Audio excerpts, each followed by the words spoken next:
সকালে যখন ঘুম থেকে উঠি আমি আমার ফ্রেন্ডের মিস কল পাই, আরেকটা ছেলে ফ্রেন্ডের। তা আমি তাকে কল দেই, তো সে আমাকে বলল তুমি জানো কি না যে আমাদের বান্ধবী তো আত্মহত্যা করেছে। তো তোমাকে কে বলেছে? কয় ওই তার ফোন থেকে আমাকে পুলিশ কল দিয়ে জানালো যে সে আত্মহত্যা করেছে।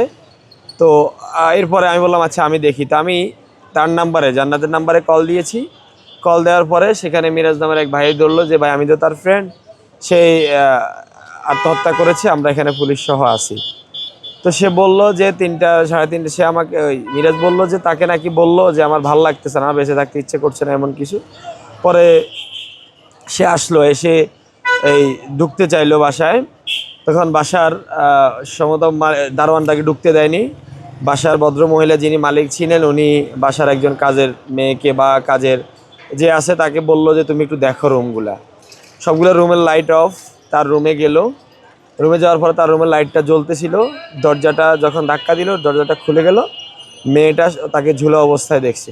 ঝুলা অবস্থায় দেখার পরে এসে চিৎকার দিল। এরপরে সংশ্লিষ্ট থানায় তাকে সংশ্লিষ্ট থানায় যোগাযোগ করা হলো, পুলিশ আসলো। এই হচ্ছে কথা আর কি। আমি সেখানে 11:30টার মধ্যে উপস্থিত হই। আমি দেখি তাকে, আমি তাকে নিচেই পড়ে থাকতে দেখি। তার বডিটা যে ওড়নায় ফাঁস দিয়েছিল সে ওড়নাটা পাশেই পড়া ছিল, আমি দেখছিলাম।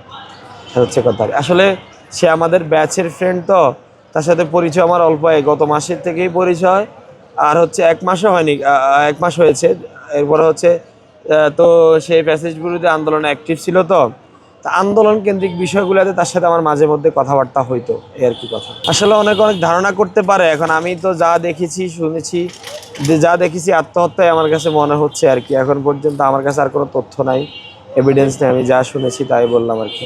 1 মাসের পর থেকে ধরেন এই রাষ্ট্রের বিভিন্ন বিষয়ে কথাবার্তা হইতো আর কি, এই আন্দোলন কেন্দ্রিক বিষয়ে।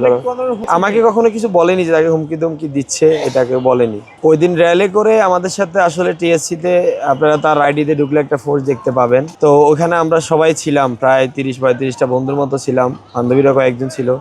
ছবিটবি উঠালাম। আমি তার সাথে এখান থেকেই রবীন্দ্র সরোবরে গেলাম, ওখান থেকে চা খেয়ে সে চলে গেল। এরপর থেকে আসলে আমার সাথে যোগাযোগ হয়নি। আজকেই সকালে শুনলাম সেই নাকি আত্মহত্যা করেছে। আমি তাকে দিয়ে মৃতই দেখলাম আর কি।